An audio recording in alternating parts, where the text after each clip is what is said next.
تو نماز میں کل 13 فرض ہیں. ٹوٹل فرض کتنے ہیں نماز میں؟ 13 فرض ہیں. 6 فرض جو ہے 6 فرض وہ اندر کے ہیں، نماز کے اندر کے ہیں، اور 7 فرض جو ہے وہ نماز کے باہر کے ہیں. ٹھیک ہے، جس کو ارکان نماز کہتے ہیں. ارکان نماز یعنی ارکان نماز 6 ہیں اندر کے، جو نماز کے اندر جو ارکان ہیں وہ 6 ہیں، اور باہر کے جو 7 ہیں اس کو شرائط نماز کہتے ہیں. نماز کے لیے وہ 7 چیزیں شرط ہیں، سمجھے نا؟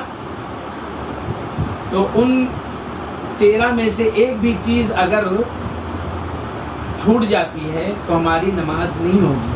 تو پہلے ہم 6 کے بارے میں جانتے ہیں، جس کو ارکان نماز کہتے ہیں، یعنی نماز کے اندر جو 6 چیزیں ہیں اس کے بارے میں جانتے ہیں. نمبر 1 کیا ہے؟ نہیں، سب سے پہلے نماز کے لیے ہم کیا کرتے ہیں؟ کھڑے ہوتے ہیں نا. نماز کے لیے ہم کیا کرتے ہیں؟ کھڑے ہوتے ہیں. قیام یعنی کھڑا ہونا، سیدھا کھڑا ہونا. فرض نماز بغیر کسی عذر کے، مطلب اگر کوئی ہمارے پاس عذر نہیں ہے، کوئی مجبوری نہیں ہے، تو فرض نمازوں کو ہم بیٹھ کر کے نہیں پڑھ سکتے. سمجھ گئے نا؟ اگر ہمارے ساتھ کوئی مجبوری ہے، ہمیں ڈاکٹر نے کھڑا ہونے سے منع کیا ہے، یا اور کسی وجہ سے ہمارے پیر میں کوئی تکلیف ہے، تو اس وجہ سے ہم جو ہے بیٹھ کر کے فرض نماز بھی پڑھ سکتے ہیں.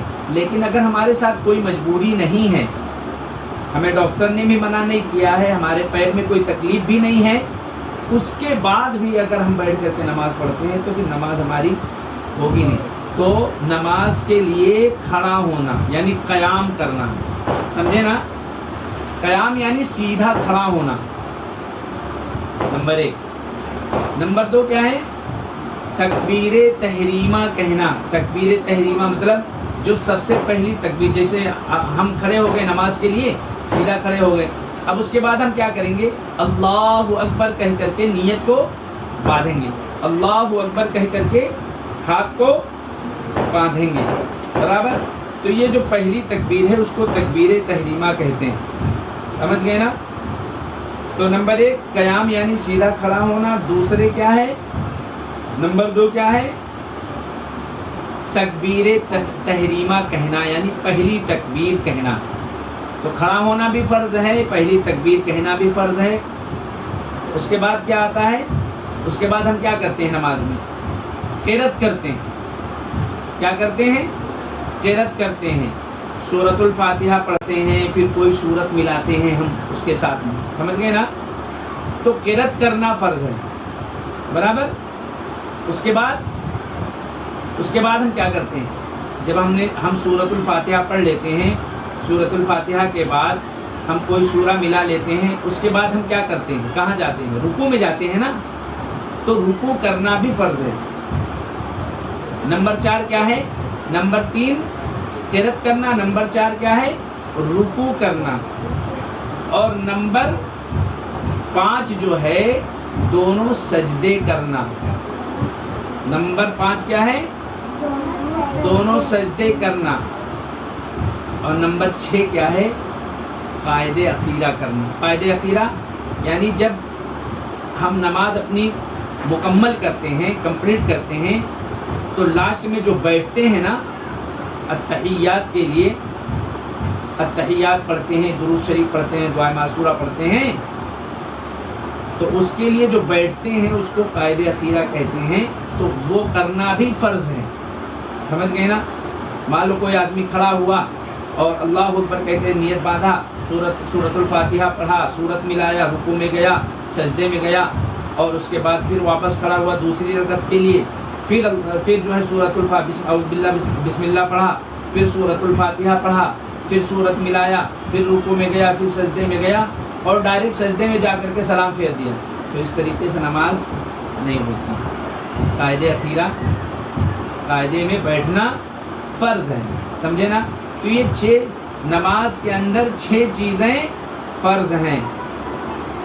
اب نماز کے باہر جو ہے وہ 7 چیزیں فرض ہیں. نماز سے